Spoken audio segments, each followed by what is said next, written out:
आज तक न्यूज़ के मुअज़्ज़ज़ नाज़रीन अस्सलाम वालेकुम। मुअज़्ज़ज़ नाज़रीन ग्राम, इससे पहले आप इस कहानी की 35 एक साथ सुन चुके हैं। अब किस्त 36 मुलाहिज़ा फरमाएं।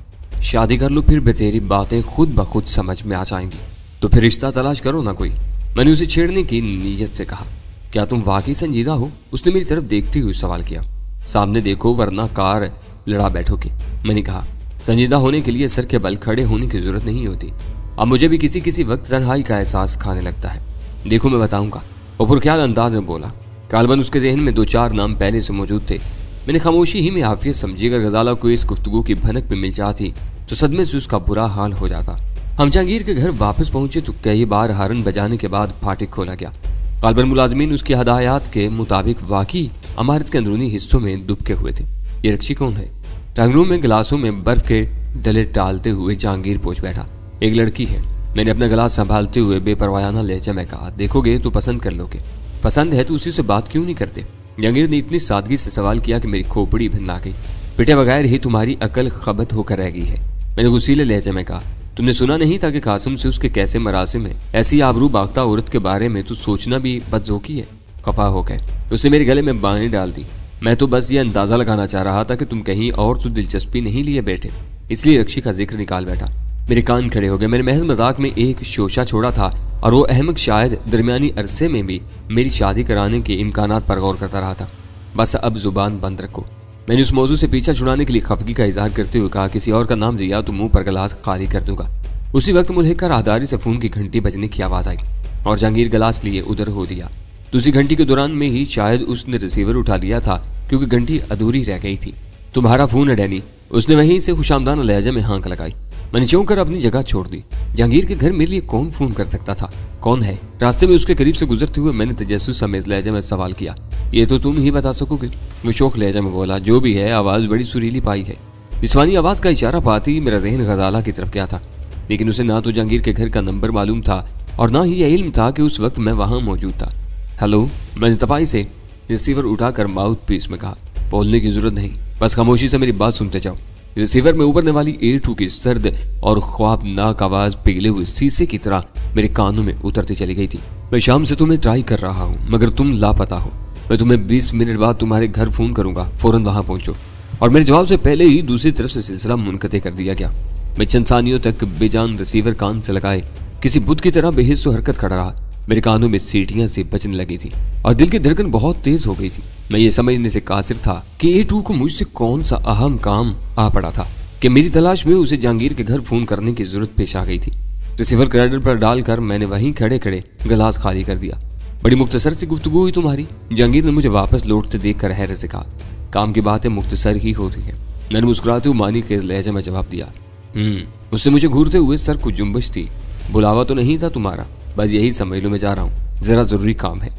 मैंने बेपरवाही इख्तियार करते हुए कहा, लेकिन इब्तदाई झटके से संभलने के बाद ये सोचने पर मजबूर हो गया था कि क्या A2 ही ने आवाज बदल कर जहांगीर को धोखा दिया था या उससे पहले फोन पर वाकई कोई औरत रही थी। और अगर वो कोई औरत ही थी तो यकीनन A2 की राजदार रही होगी। चाहे रूप के साथ उसके बहरूप से भी वाकिफ रही होगी, मगर वो थी कौन? जहांगीर ने उजलत पर मेरा मज़ाहका उड़ाया। औरतों की फितरत और उनसे दोस्ती के फलसफे पर एक मुख्तसर सी तकरीर झाड़ कर मुझे रोकना चाहा, लेकिन कामयाब ना हो सका। हम तीनों की सालसी इत्तेहाद के बाद वो A2 की पहली और नहायत गैर मामूली फोन कॉल थी और मैं हर कीमत पर मुकर्रर वक्त पर घर पहुंचना चाहता था। लिहाजा उसके हर मशवरे को टाल कर फौरन ही वहां से रवाना हो गया। सुल्तान शाह घर पर नहायत बेचैनी के साथ मेरा मुंतजिर था। वक्त गुजारी के लिए वो मेज पर पत्ते फैलाकर अकेला ही कुछ खेलने की कोशिश कर रहा था। मुझे देखते ही वो कार्ड समेट कर उठ गया। बैठे रहो, तकलीफ की जरूरत नहीं। मैंने उसकी छाने पर हाथ रखकर नरमी से कहा, 2-4 दिन जम कर एहतियात कर लोगे तो बहुत जल्द ठीक हो जाओगे। मैं ठीक हूँ, मेरी परवाह न करो। उसने मुस्कुराने की कोशिश करते हुए कहा, घर में पड़े पड़े बस यही सोचता रहा कि तुम न जाने क्या करते फिर रहे हो। तुम्हारे बारे में 4 मरतबा फोन भी आ चुका है। कोई तुमसे बात करने के लिए बेचैन है। मर्द था या औरत? मैंने तजस्सुस समेत लहजे में सवाल किया। मर्द ही था। 4 बार तुम्हारी गैर मौजूदगी की इत्तला पाते ही मजीद कुछ कहे बगैर उसने फोन बंद कर दिया था। A2 था वो। उसी की हदायत पर मैं इस वक्त यहाँ पहुंचा हूँ। उससे कैसे राब्ता हो गया तुम्हारा? मैं उसे तफसील सुनाने लगा और वो हैरान रह गया। फिर मैंने उसे कासिम से होने वाले समझौते से भी बाखबर कर दिया। उसी ज़मन में दिलावर खान का जिक्र भी आ गया, क्योंकि उसकी कराची आमद की इत्तला मुझे सुल्तान शाह से ही मिली थी। बड़ा दुख हुआ उसका अंजाम सुनकर। वो मुतासफाना लहजे में बोला, दिलावर खान वो आदमी था जिसकी सूरत देखकर दुश्मनों के औसान खता हो जाते थे। हर वक्त जान हथेली पर लिए मरने मारने पर आमादा रहता था, मगर अब वो हीरोइन का आदी होने के बाद किसी खारिज़दा कुत्ते से भी बदतर होकर रह गया होगा। कासम वाकई बहुत मक्कार है, ये याद रखना कि अब वो हमारा साथी है। मैंने उसकी आंखों में देखते हुए कहा, मैं अपने ऐद की पाबंदी करूंगा। वो तल्ख लहजे में बोला, जिस दिन तुम्हारा इशारा मिल गया उसके सारे बदन को उस तरह दागदार करूंगा कि वो उम्र भर के लिए माजूर होकर रह जाएगा। शायद अब A2 का आखिरी वक्त करीब आ गया है, जो हालात खुद ब खुद साजगार होते जा रहे हैं। फिलहाल हमें अपनी सारी तवज्जो उसी एक महाज पर रखनी चाहिए, वरना हम गलतियों का इर्तिकाब कर बैठेंगे।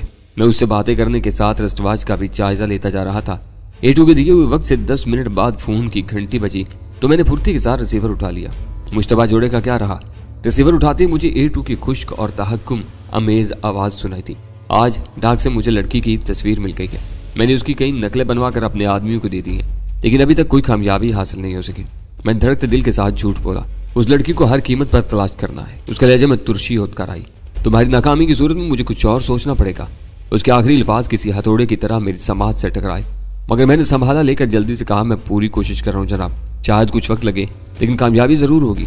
मुझे तुम्हारी कोशिशों से नहीं नताइज से दिलचस्पी है। उसके अल्फाज में तलवार किसी काट थी। तुम वक्त चाहते हो और मेरे लिए हर लम्हा बहुत कीमती है। शहर में माल की क्या पोजीशन है? माल अब पहुंचना चाहिए, वरना सप्लाई में खलल पड़ने के इम्कानात हैं।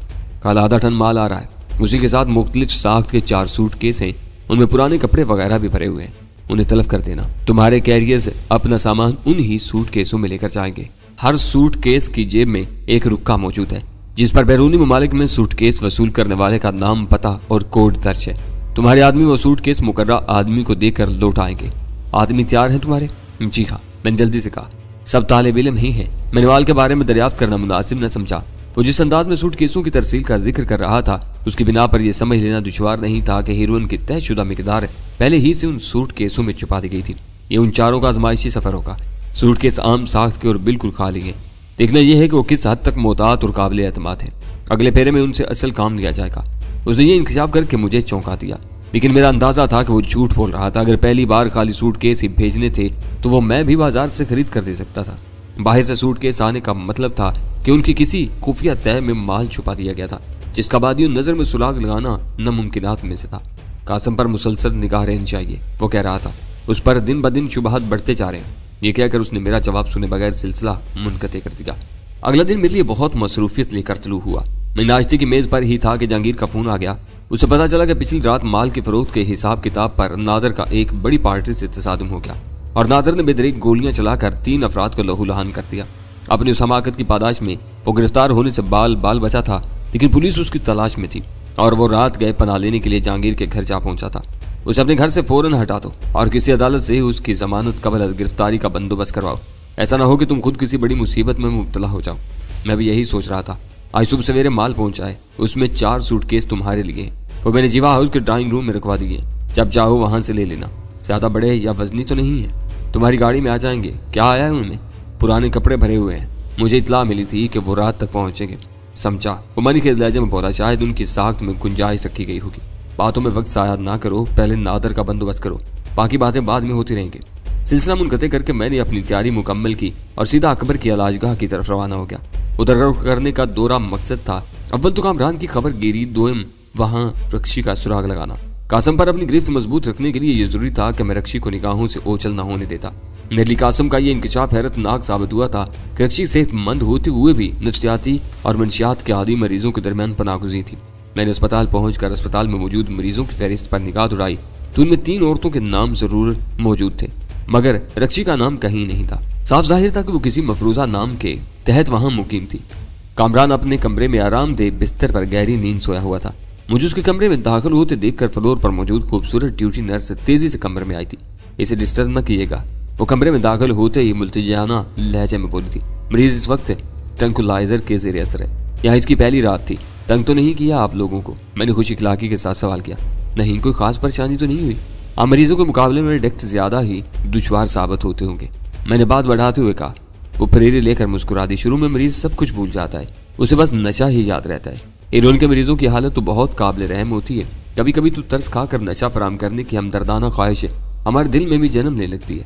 औरतें ज्यादा खतरनाक हो जाती हैं या मर्द? उसने आंखें सिकोड़ कर अपने सर को एक अदा से जुम्बश दी, फिर बोली, औरतों की हालत ज्यादा अबतर होती है। लेकिन आपकी एक मरीजा तो बिल्कुल ही नॉर्मल लगती है। मैंने मौका पाते ही मतलब की बात छेड़ दी। किसको देख लिया आपने? वो पहली बार कदरे बेतकल्फाना लहजे में बोली। कल नीचे रिसेप्शन के करीब देखा था। ये कहकर मैंने बिला तामुल रक्षी का हुलिया दोहरा दिया। ओह वो हिना, वो एकदम हंस पड़ी। बहुत दिलचस्प लड़की है, 2-3 दिन पहले ही आई है और अभी तक बिल्कुल नॉर्मल है। फाइल से पता चला कि कभी कभी उसे अचानक हिस्टेरिया जैसे दौरे पड़ते हैं। मरीजों में घिरी रहने वाली उस नर्स को उस बेजरस गुफ्तगू से शायद खासी खुशी हुई थी, क्योंकि वो कुछ देर तक वहीं रुकी रही। उसने मुझे तसल्ली दी कि मैं कामरान की तरफ से बिल्कुल बेफिक्र रहूं, क्योंकि उस इलाजगाह में इलाज के साथ मरीजों की जुमला जरूरियात का पूरा ख्याल रखा जाता है।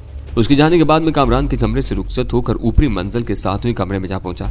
दरवाजे पर हल्की सी दस्तक के जवाब में कुंडी गिराने की आवाज आई और दरवाजा खुल गया। मेरे सामने रक्षी मौजूद थी। मुझे देखकर उसके चेहरे का रंग उड़ गया था और आंखों में बेयकीनी की कैफियत झांक रही थी। अंदर आने को नहीं कहोगी?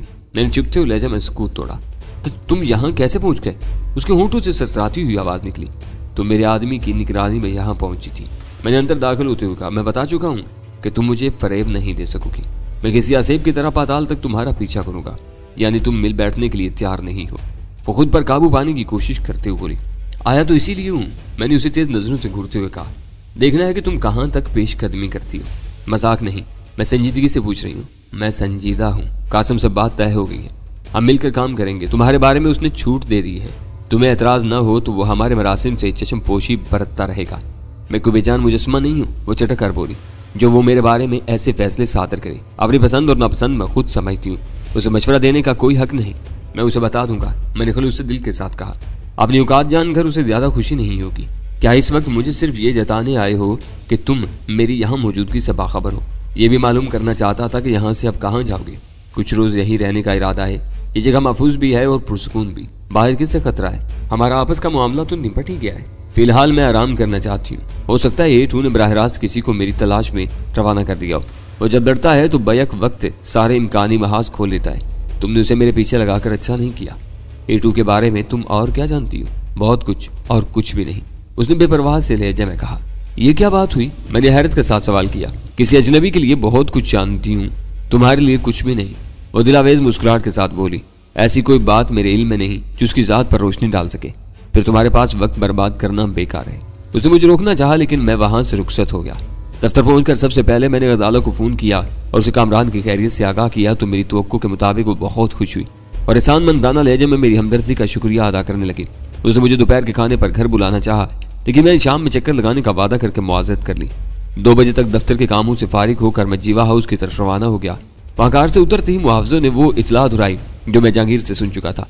ड्राइंग रूम में हाथ से बने हुए दरमियानी साइज के 4 चरमी सूटकेस मौजूद थे। उन्हें खोला तो अंदर वाकई इस्तेमालशुदा कपड़े भरे हुए थे। सूटकेस खाली करके मैंने उन्हें हर तरफ उलट पुलट कर देख लिया, लेकिन कोई ऐसी बात नोट न कर सका जो किसी खुफिया तय की निशानदेही करती हो।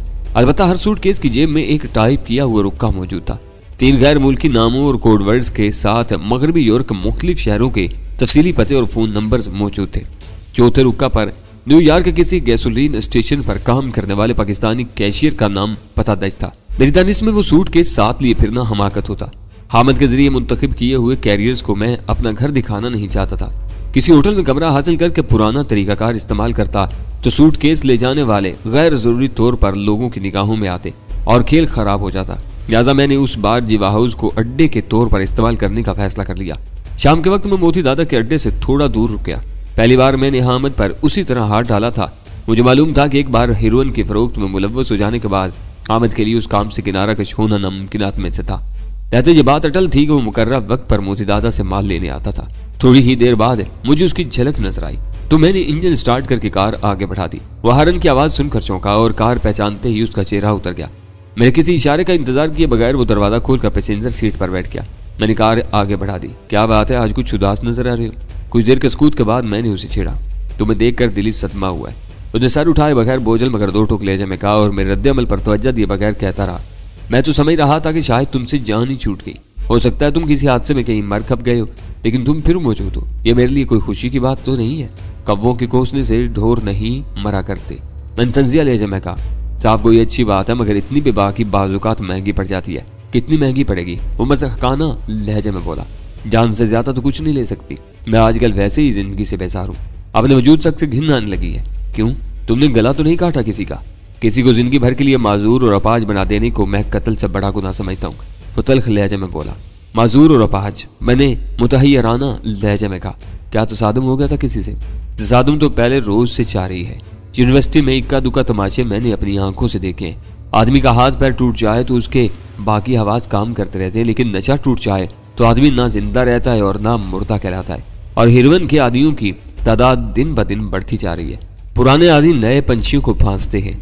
मालूम ऐसा होता है कि वो अपनी गलतियों का तावान दूसरों को गुमराह करके वसूल कर रहे हैं। मैं ज्यादा मिकदार फराम करने में तरद्दुद करता हूँ तो लड़के मरने मारने पर तुल जाते हैं। उनका ख्याल है कि मैंने उस घनौने धंधे में जरूरत से ज्यादा कमा लिया है और अब मुझ पर हवस तारी हो गई है, यानी माल रोक कर दाम बढ़ाने की कोशिश कर रहे हो। यूनिवर्सिटी में हीरोइन को मैंने खुद मुतारफ करवाया, मगर अब उससे खौफसदा भी हूँ। मुझे अपनी आफियत की फिक्र लाहक हो गई है। अब तक शायद मैं इस धंधे से तायब हो गया होता, लेकिन यूनिवर्सिटी में रहते हुए ऐसा करना मेरे लिए नामुमकिन है। नशाबाजों का दबाव इतना शदीद है कि मुझे छुट्टी के दिनों में भी फराहमी बरकरार रखनी पड़ती है। जिस दिन नागा किया वो लोग मार मार कर मेरा हशर खराब कर देंगे, तो यूनिवर्सिटी को खैर बात कह दो। मैंने उसे टटोलने की नीयत से कहा और एक पेशावर मंशियात फरोश बन जाऊं। उसका लहजा बेहद जरीला हो गया।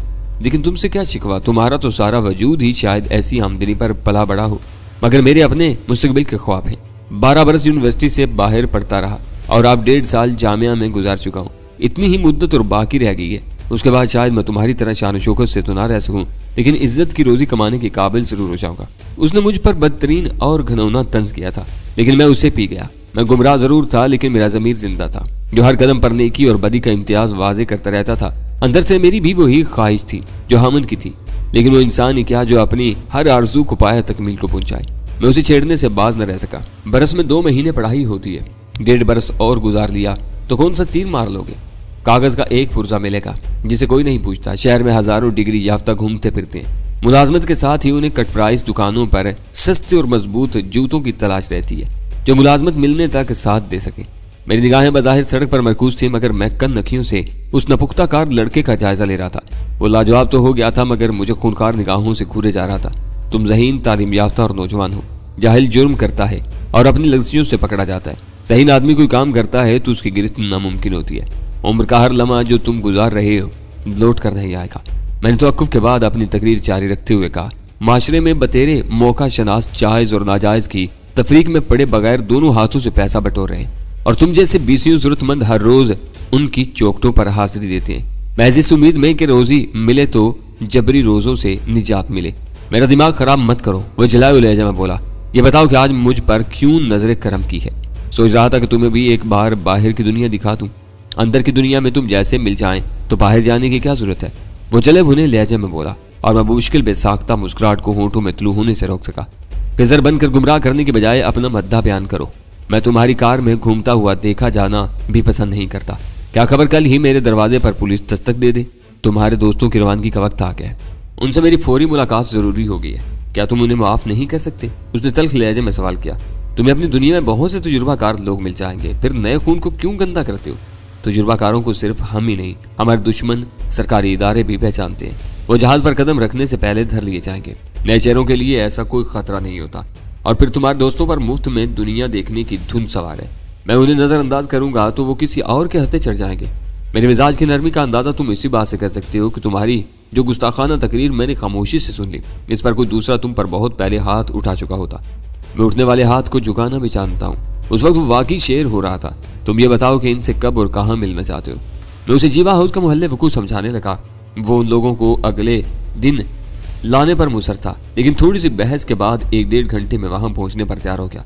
उस रास्ते में उतारकर मैंने गाड़ी का रुख घर की तरफ कर लिया, क्योंकि उस 1.5 घंटे के लिए मेरे पास तफरीह या आवारागर्दी के अलावा कोई मसरूफियत बाकी नहीं रही थी। घर जाकर मैं उस दौरान में ताज़ा दम होकर बासानी कबल अज वक्त जीवा हाउस पहुंच सकता था। मैं अपने ख्यालात की रूह में डूबा घर पहुंचा तो फाटक पर ही चौकीदार ने मुझे सरेशाम किसी मेहमान की आमद की इत्तला दी, लेकिन वो मेहमान के हुलिये के अलावा उसकी कोई शनाख्त न बता सका। उसके कहने के मुताबिक मेहमान को मेरी आमद तक ड्राइंग रूम ही में महदूद रखने की कोशिश की गई थी, लेकिन वो मालकाना धुंस के साथ पूरे घर में दंदना रहा था। उस दौरान में उसने सुल्तान शाह के साथ भी खासा वक्त गुजारा था। मैं चंद सानियों तक खुले हुए फाटक में गाड़ी रोके उस अजीबोगरीब मेहमान के बारे में सोचता रहा। न जाने वो कौन था, बाकी दोस्त ही था या दोस्त के रूप में कोई बदतरीन दुश्मन जो कोई पुराना हिसाब चुकाने के लिए बेबाकी के साथ मेरे घर में घुस आया था। जो होगा देखा जाएगा। मैंने सर झटक कर सोचा और एक झटके से कार आगे बढ़ा दी। अगर वो मेरा दुश्मन ही था तो पीछे हटना बुज़दिली थी कि वो मेरे घर में दंदनाता फिर रहा था और मैं अपने घर की दहलीज पर खड़ा मखमसे का शिकार था। कार पोर्च में रुकने से कबल मैंने डैशबोर्ड के खाने से भरा हुआ रिवाल्वर निकाल कर अपनी जेब में डाल दिया ताकि किसी फौरी हंगामे में तजदस्त होने की बुनियाद पर पछताना न पड़े। मैं कार से उतरा ही था कि अंदर से एक दराज कामत और सेहतमंद शख्स बरामदे में निकला। शायद पुख्ता फर्श पर मेरी कार के टायरों के तेज शोर ने उसे किसी की आमद का इशारा दिया था। वो जो भी था मेरे लिए कतई अजनबी था। जोड़ चिकले शानों और कसरती बदन पर कड़ा हुआ बेदाग सफेद कुर्ता उसे बहुत सज रहा था। आंखों में उकाबी चमक कूद रही थी। चेहरे पर हल्की सी करख्तगी पाई जाती थी जो शायद होंठों पर मौजूद पतली तिरछी हुई मूंछों के बायस थी। उसने अपने सेहतमंद और घुंघराले बालों में हाथ फेर कर बराह रास्त मेरी आंखों में आंखें डाल दी और उसी के साथ उसके लबों पर हल्की सी मुस्कुराहट मचलने लगी। मुझे यूं न घूरो, उसने मुस्कुराते हुए नर्म आवाज में कहा। अगर तुम मुझे नहीं पहचानते तो मैं भी तुम्हें नहीं जानता, लेकिन मेरा क्या है कि तुम ही तनवीर हो। हूं तो तनवीर ही। मैंने बरामदे की सीढ़ियां अबूर करते हुए उलझन अमेज लहजा में कहा, लेकिन मैं चाहूंगा कि तुम भी अपना तारुफ करवा दो। यूं ही मैंने आखिरी सीढ़ी अबूर की, उसने अचानक मुझे दोनों बाहों में समेट कर अपने सीने से लगा लिया। तारुफ करवा दूं? अरे तुम अपने खून को नहीं पहचानते? उसके लहजे में मोहब्बत अमेज शिकवा था। अचानक मेरे जहन में एक छमाका सा हुआ और बरसों पुराने वाकयात जहन में गुजरने लगे। चच्ची और चचा के 2 बेटे थे, दोनों ही मेरे हम उम्र थे, लेकिन बाबा के इंतकाल के बाद मैंने उनसे मिलना जुलना छोड़ दिया था। लेकिन आज वो एकदम से मेरे सामने कैसे आ गया था? उसकी शक्ल में मुझे वो बचपन की शबाहत नजर आ रही थी। मैं भी वालियाना अंदाज में मुस्कुरा दिया। मैं खुद में नहीं पहचान सका था। खून का हवाला न देते तो शायद मुझसे कोई गुस्ताखी भी सरजद हो जाती। हाँ, वो तो मैं देख ही रहा हूँ। वो पहलू बदल कर शौक लहजे में बोला, जेब हल्की कर लो अपनी, कहीं बेध्यानी में गोली चल ही न जाए। मैं खिफत अमेज अंदाज में सर झुकाकर अंदर चल दिया। इतनी हिम्मत नहीं हो सकी थी कि रिवाल्वर के बारे में कोई वजाहत करता या उसी के सामने जेब खाली कर लेता। सेफ्टी गेट चढ़ाकर मैंने रिवाल्वर तकिए के नीचे रखा और दोबारा ड्राइंग रूम में आ बैठा। उस वक्त खुशी से मेरा रुआ रुआ झूम रहा था, जैसे खोई हुई कोई कीमती शय वापस मिल गई हो। तुम्हारे मुलाजिम बहुत परेशान थे, तुकीर मजे ले लेकर बता रहा था। मैंने उन्हें तुमसे अपना रिश्ता नहीं बताया था, बस तुम्हें पूछता हुआ अंदर घुसाया था। वो मुझे ड्राइंग रूम में बिठाए रखना चाहते थे। मैंने तुम्हारी गैर मौजूदगी में पूरे घर का सर्वे शुरू किया तो बुखला गए थे। फिर चौंक कर बोला, हाँ वो अंदर कौन पड़ा हुआ है? खासा जख्मी मालूम होता है। मेरा एक दोस्त है, कुछ कुंडों से उलझ गया था। मैंने इख्तिसार से काम लेते हुए कहा, बातें मजे की करता है। वो जख्मी पड़ा है, तुम्हारी जेब में कोई यादची असला था। आजकल काम क्या कर रहे हो तुम? उसने धीमे मगर मानी खेज लहजे में सवाल किया। एक छोटी सी प्लास्टिक फैक्ट्री है। आजकल कराची का माहौल कुछ खराब है। यहाँ रात के अंधेरे में चोरियों के साथ दिन दहाड़े डाके भी पड़ने लगे। हिफाजत खुद इख्तियारी के लिए कुछ न कुछ बंदोबस्त तो रखना ही पड़ता है। अभी तक अकेले ही हो? उसने दानिस्ता जुमला अधूरा छोड़ दिया। घर बना लिया है तो अब आबाद भी कर ही लूंगा। मेरे जवाब पर वो हंस पड़ा और मुझे यक बयक यह ख्याल आया कि अगर उसे मेरी कराची में मौजूदगी का इल्म कैसे हुआ और उसने मेरा पता कैसे तलाश करवा लिया। तुम्हें अचानक ख्याल कैसे आ गया मेरा? मैंने सवाल किया। चंद रोज पहले बाजार में अचानक रमजान चाचा से मुठभेड़ हो गई थी। उसे सिगरेट सुलगाते हुए कहा। उसने बताया था कि कुछ दिन पहले तुम हम लोगों को ढूंढते हुए पुराने मोहल्ले में पहुंचे थे और नाकाम लौट आए थे। मैंने अपनी माँ के सामने जिक्र किया तो वो बेचैन होगी। उन्हीं के इसरार पर यहाँ आया हूँ, लेकिन मेरा पता कहाँ से मिला? टेलीफोन डायरेक्टरी में तनवीर अली 3 ही है। बारी बारी तीनों नंबरों पर फोन किया और यहाँ चलाया, क्योंकि दूसरे दोनों लबो लहजे से ही सिंधी मालूम हो रहे थे। यहाँ से तुम्हारे किसी मुलाजिम ने बताया कि उसका साहब पंजाबी है। असल नाम खुद आ जाने क्या है, मगर डैनी साहब कहलाता है। तुम डैनी कब से बन गए? बस दोस्तों ने एक नाम दे दिया और वही चल पड़ा। अब तो मुझे भी वही नाम मानूस लगता है। लाहौर हमारी ही तलाश में गए थे या कोई और काम था? उसे सरसरी लहजे में सवाल किया। कारोबारी झमेला था। लाहौर छोड़ने के बाद पहली बार वहां गया था। लाहौर की सरजमीन पर कदम रखते ही बेख्तियार पुराने रिश्ते याद आने लगते। ये सोचकर पुराने मोहल्ले में गया था कि सर झुकाकर बड़ी माँ को सलाम करूंगा। उन्होंने सर पर हाथ रख दिया तो समझूंगा कि जिंदगी का एक खाली खाना आबाद हो जाएगा। मैं अपनी ताई अम्मा को बड़ी माँ ही कहता था। बचपन से पका हुआ लफ्ज आज भी जहन के किसी गोशे में आबाद था। जब मैंने बात खत्म की तो उसकी स्याह उकाबी आंखों में चमक गहरी होगी और वो धीमे लहजे में बोला, मैंने कैबिनेट देखा है तुम्हारा। पीने के मामले में खासा सुथरा ज़ोक रखते हो। क्यों ना इस मुलाकात को यादगार बनाने के लिए एक दौर हो जाए। मुलाजिम करीब ही मेरे इशारे का मुंतजिर था। चंद ही मिनट में ट्राली सजा कर लिया। तुम क्या कर रहे हो? मैंने गिलास तैयार करते हुए सवाल किया। छोटा सा कारोबार है अपना भी, अल्लाह का शुक्र है, माकूल आमदनी हो जाती है। और तस्वीर भाई, हम दोनों साथ ही काम कर रहे हैं। वो गिलास से अपने लबों को तर करते हुए बोला। बड़ी माँ की सेहत कैसी है? मुझे बरसों बाद उन रिश्तों के बारे में बात करने का मौका मिला था तो मैं मुसलसल ही गुफ्तगू में मसरूफ रहना चाह रहा था। ठीक है, ज़ईफ़ी तो खुद 1000 बीमारियों की एक बीमारी है। चंद बरस पहले लकवा हो गया तो चलने फिरने से माजूर हो गई थी। फिर मोतिया से एक आंख की बिनाई जाती रही, दूसरी आंख भी दिन ब दिन खराब होती जा रही है। जिस दिन से तुम्हारा जिक्र सुना बस यही कह रही है कि रही सही बीनाई ज़ाया होने से पहले एक बार तनवीर और उसकी बीवी से मिला दो ताकि उन दोनों को जी भर कर देख सकूं। मेरा दिल भर आया। मैं चलूंगा, जरूर चलूंगा, बल्कि तुम्हारे साथ ही चलूंगा। अभी शादी तो नहीं की, लेकिन बड़ी माँ अपनी होने वाली बहू को जरूर पसंद करेंगी। ओह, वो भवें चढ़ा कर बोला, तो इश्क लड़ा रहे हो आजकल? मैं हंस पड़ा। हंसी बोझल सी थी। इस दिमाग के खलल का दूसरा नाम है। उसे मैंने संजीदगी के साथ देखा, परखा और फिर चाहा है। बहुत सुलझी और खूबसूरत लड़की है। खुशकिस्मत हो कि तुम्हें अपने मायार की लड़की मिल गई। हम दोनों भाई तो फैसला कर चुके हैं कि जिंदगी हंसते खेलते अकेले ही गुजारेंगे। मान में चौंक पड़ा। मैंने हामिद को जीवा हाउस पहुंचने का वक्त दिया हुआ था। क्लास खाली करके मैंने तुकीर अली से मुआवजत चाही तो वो सोफे की पुश्तगाह से टिक कर मुस्कुराने लगा। बोतल और गिलास मुयस्सर हो तो फिर वक्त आसानी से गुजर जाता है, मगर अकेले में ज्यादा लुत्फ नहीं आता। कहो तो ट्राली तुम्हारे जख्मी दोस्त के कमरे में ले जाऊं, उसे मदू भी न कर बैठना। मैंने जल्दी से कहा, इस मामले में पूरा पठान और कट्टर मुसलमान है, बुरा मान जाएगा। जाओ, हो सके तो वापसी पर हमारी होने वाली भाभी को लेते आना। उसने बर्फ के कतले गिलास में डालते हुए कहा, जरा मालूम तो हो तुम्हारी पसंद का मायार क्या है? काफी देर हो जाएगी। मैंने रिस्टवॉच पर निगाह डालते हुए कहा, आने को आ जाएगी, मगर मैं मुनासिब नहीं समझता। उससे कल मिलवा दूंगा तुम्हें। वहां से निकलकर मैं सुल्तान शाह के पास पहुंचा तो वो मुंह फुलाए बिस्तर पर दराज था।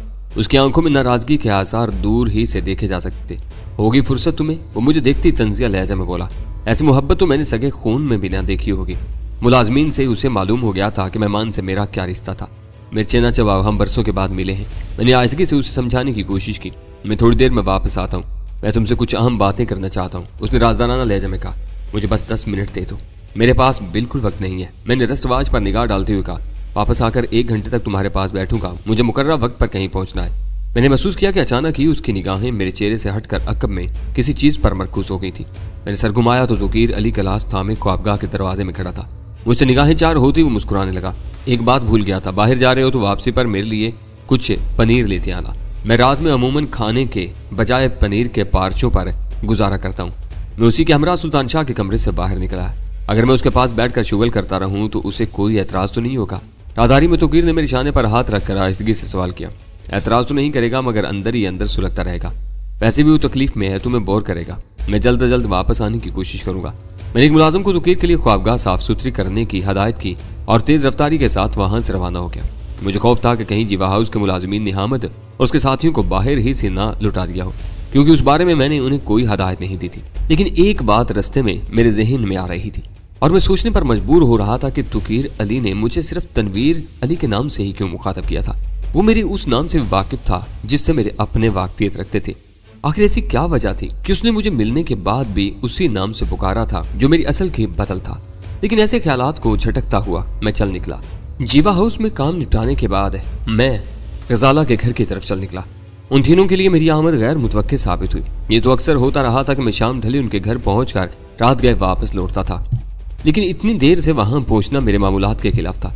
गजाला की माँ कुकिन की आखिरी खुराक लेकर गहरी नींद सो चुकी थी और कर्नल जवाद ज़्यादा वक्त गुजारने के लिए गजाला के साथ ड्राइंग रूम में बैठा शतरंज खेल रहा था।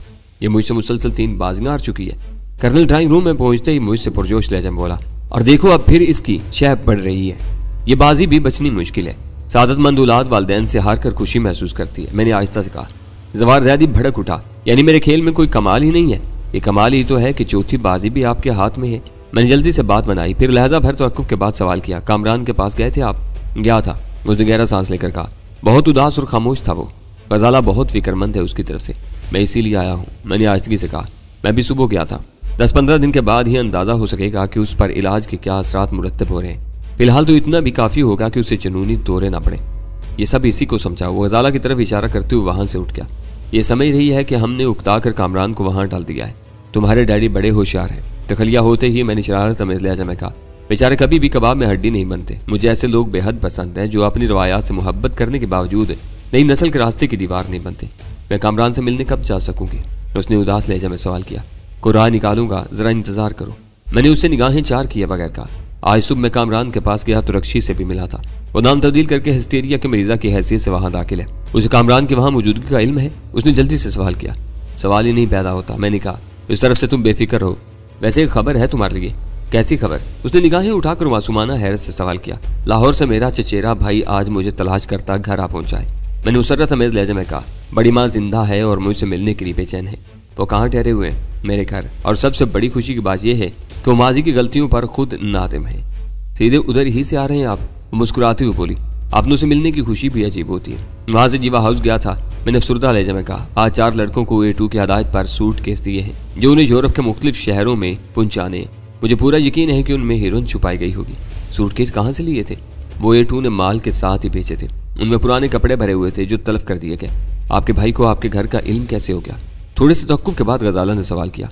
लाहौर में एक पुराने मोहल्लेदार से मेरी आमद का इल्म हुआ था। यहाँ आकर टेलीफोन डायरेक्टरी से पता तलाश कर लिया। 2 चचेरे भाई थे ना आपके, यहाँ कौन आया है?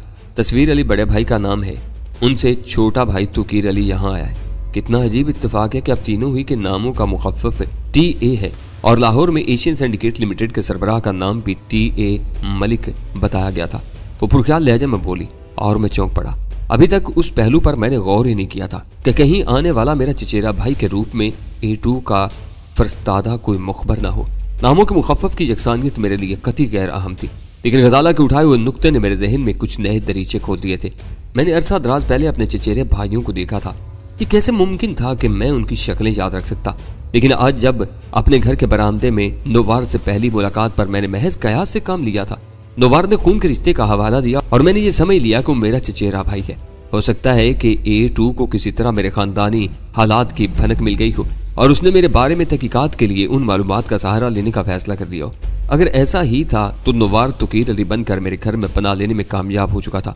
उसने मुझे यह भी जता दिया था कि वो मेरे लाहौर के सफर से बाखबर था, जबकि मैंने A2 को अपनी गैर हाजिरी के हकीकी जवाब से बेखबर रखते हुए ये बताया था कि उस अरसे में मैं कासिम की निगरानी में मसरूफ रहा था। मैंने अपने जहन पर खासा जोर दिया, लेकिन दोनों चचेरे भाइयों में से किसी की कोई ऐसी शनाख्ती अलामत याद न कर सका जिसकी बिना पर मैं उन्हें पहचानने में कामयाब हो पाता। ये इत्तेफाक अजीब जरूर है, लेकिन इतना अहम भी नहीं। मैंने गजाला से कहा, इस तरह तो खुद मेरी जात भी शुबा की जद में आ जाती है। TA मलिक का नाम मेरे सामने भी आया था, मगर मैंने आपके बारे में सोचा भी नहीं था कि आपके नाम के मुखफ़्फ़ हरूफ क्या है। लेकिन इस बार हालात मुख्तलिफ हैं। सबसे बड़ी बात यह है कि इस बार आने वाला लाहौर से आया है और वो A2 का गुरगा है। एशियन सिंडिकेट का दफ्तर भी वही है। ये बड़ी अजीब बात होगी कि आने वाला मेरे चचेरे भाई के बजाय कोई अजनबी साबित हो।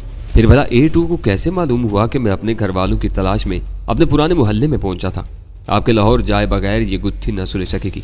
तुकीर के मुताबिक बड़ी माँ मेरे साथ मेरी बीवी को भी देखने की मुतमनी है। मैंने मौजू की संकीनी कम करने के लिए हल्के फुल्के लहजे में कहा।